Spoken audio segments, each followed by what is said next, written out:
These are some of the top coffee shops to visit if you're looking for a cool new spot in Austin.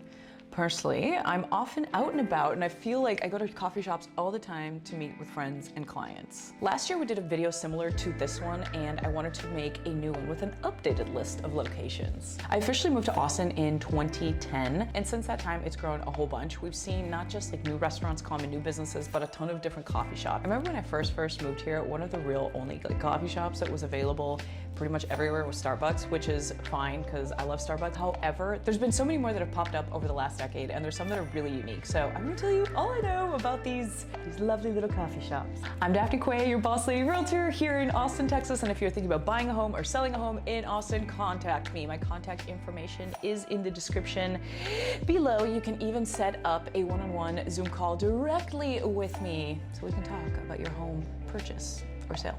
Before we start with this list of top coffee shops that I have created for you, I want to take a minute to ask you to comment if you have either been to any of the places that we talk about today, or if there are any places that you think we missed which we should include potentially in a future video. I love hearing from you guys. I think it's awesome to hear your feedback. Anyway, with that, let's get started. The first spot on my list is Paris Baguette, which is located in the Highland neighborhood in, I would say, north central Austin. Over the last, I want to say 5 or so years, the Highland neighborhood has absolutely exploded, mostly because of the ACC campus. If you don't know what ACC is Austin Community College. They have several campuses all over Austin. I want to say at this point they have around 15. You can find them in different suburbs in central Austin, close to downtown. They're literally everywhere and pretty much anyone can register for classes. The really cool thing about this particular campus, the Highland campus if you will, is that Highland used to be Highland Mall. It was a mall in the late 80s, early 90s and through the early 2000s. Eventually the mall craze kind of died down and well, so did the mall. It totally went to crap. It was just a terrible place to hang out. I mean, parts of it were vacant for a long time and there was just a lot of nonsense going on in that area.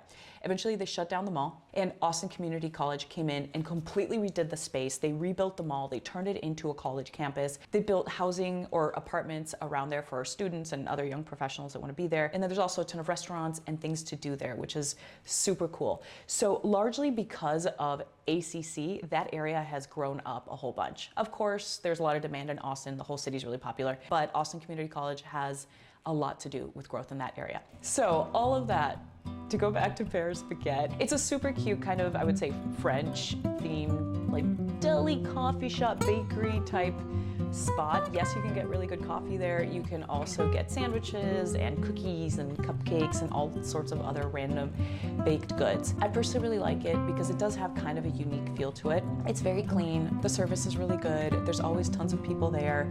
It's got really good Wi-Fi if you need to go and work there for a couple hours. And it's also in a really cool location where there's plenty going on.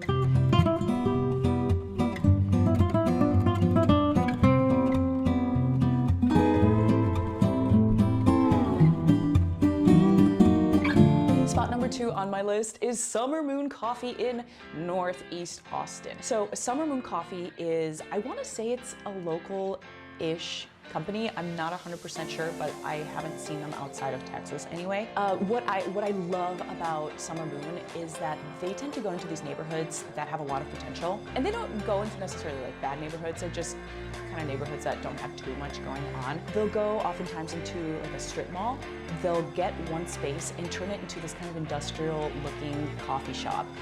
Each one is different. They all have a different vibe to them, but they're always super popular. The reason I like the one in Northeast Austin is because it's definitely the only one like it in the area. So the mall that it's in is, I guess it's basically a strip mall. It's right by a National Tire and Battery. It's right by a Home Depot. It's actually right next to a dentist's office.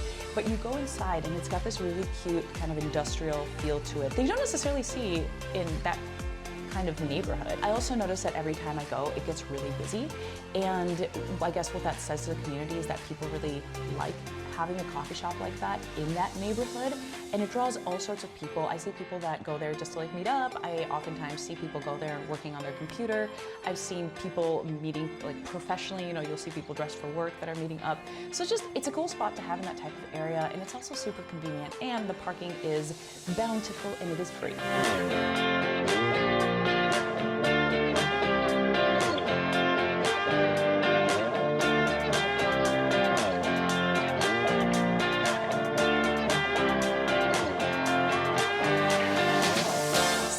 spot number 3 on my top coffee shop list is, y'all don't throw tomatoes at me for saying this, but it is the Starbucks Reserve at the Domain. I've mentioned in other videos that I really like Starbucks. However, I am also a huge supporter of locally owned businesses and locally owned coffee shops, etc. However, the Starbucks Reserve at the Domain definitely is an experience. It's not the regular Starbucks where you walk in, order, and then leave. I mean, you absolutely can. You have that option, your coffee, your choice. But the Starbucks Reserve, you go in and then there's a regular like coffee bar. And then if you're walking in on the left side, there is the Reserve bar, which is really elegant. It's really beautiful. And they can make very customized gourmet couture.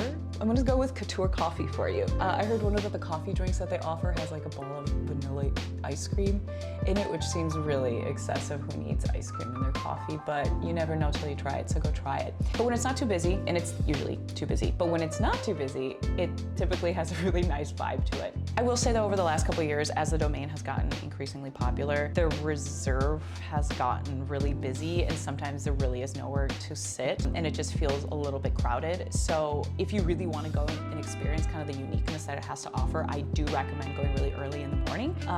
I used to go pretty much every morning at like 7 a.m. and sit there for a couple hours and get work done, and I noticed that by around 8:30 or 9, that's when people started really kind of flooding the place. So if you want kind of a chill experience just to see what it's like, go early in the morning when they first open.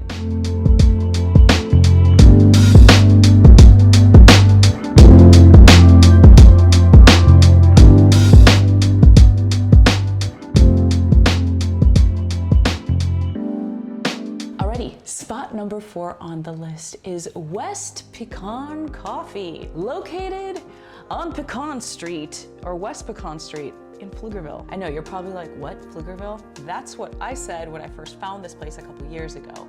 So West Pecan Coffee, of course, like I said, it's located in Pflugerville, kind of in the little downtown Pflugerville, if you will, which is not very big and it's not very downtowny, but it's cute. The reason I love West Pecan Coffee so much is because it's independently owned, number 1. I believe it's woman owned, and they are super involved with the community. Every time I go in, there's people from all walks of life ordering coffee and different drinks, and of course like pastries and that kind of stuff. Sometimes I see grandparents with their grandkids. Sometimes I see couples sitting there like on a morning date. Sometimes you can see people getting together for work stuff, and it's a beautiful spot that's super welcoming. They've got Pride decorations out during Pride Month, which is absolutely lovely. And it's just a really inviting, cool place. I don't know what happens, but every time I go in, I feel like people are always like saying hi to everybody, which is pretty normal for the South, but I feel like at this particular location, the vibes are extra friendly, which is really lovely. It's also really beautifully decorated. It's super clean, and they have really good coffee. I love this spot. I don't get the chance to go there as often as I would like, but when I do, it really is a treat, and it's such a cool way for me to start the day. So what do you guys think so far? Have you been to any of these spots? Have you heard of any of these spots? I want to know what you think. Also, let me know if you have been to these spots. Do you like them? Do you not like them? I want to hear your feedback. If you have a less than stellar experience in any of these locations, absolutely fine, share your experience, and please keep it respectful in the comments. Thanks. Okay, spot number 5 on the list is Easy Tiger, located off of 35, I don't know why I'm doing this with my hand, you guys, but located off of 35 and Highway 290 in the Link Shopping Center. Link is spelled L-I-N-C, not with a K. The Links Shopping Center. Clearly, I didn't do my research on any of this before doing this video, guys, because I'm also not sure if this is locally owned or not, but I do think that Easy Tiger is, I would say, exclusively in Texas. There are several Easy Tiger locations throughout Austin, and they all have a different feel and a different vibe. Did you confirm? Yeah, they're only in Austin. Okay, perfect. My camera lady just confirmed that they are only in Austin. Thanks. Each location in Austin has a very different vibe to it. However, they're all a little bit industrial feeling, which is really nice, which is consistent with, I guess, their presentation. The one off of 35 and 290 is unique. First, it's in the middle of this, literally in the middle of this shopping center, this huge strip mall. and it brings a totally different feel and a totally different product, if you will, than the rest of the mall, which is really cool. One of the things that I really like about this Easy Tiger, it's that it's got indoor and outdoor seating. The outdoor seating is covered. There's tons of picnic tables everywhere. And during the winter, they put out like gas heaters to keep you warm if you want to sit outside. And the inside portion is super comfortable too. There's plenty of seating. You can order all sorts of coffee drinks. You can order pastries. You can order bread. I believe Easy Tiger is primarily known for their bread. I want to say what they do is basically they'll make the bread in-house and then they distribute it to other local stores. For instance, Whole Foods carries Easy Tiger bread, like sourdough and their wheat. And I don't really know that much about bread, so I'm not going to pretend, you know, lie to you guys and say like I know everything. I don't, but I know that Whole Foods does carry Easy Tiger brand bread. This particular location also has beer, they have sandwiches, and I know that sometimes during the week they will also have live music. So this is another organization that's very involved in the community and is very hands-on. It also invites all sorts of different people from all walks of life to join in. So what do you guys think? Have you been to these places? Like I said like 100 times during this video, leave a comment, let me know what you think. Also make sure to subscribe so you get notified every time I do a video like this one. Anyway, I'm Daphne Quay, your boss lady realtor here in Austin, and if you're thinking about buying or selling a home in Austin, contact me. My contact information is in the description below. You can also set up a one-on-one Zoom call directly with me. That's all, you guys. Thank you so much for watching. Till next time.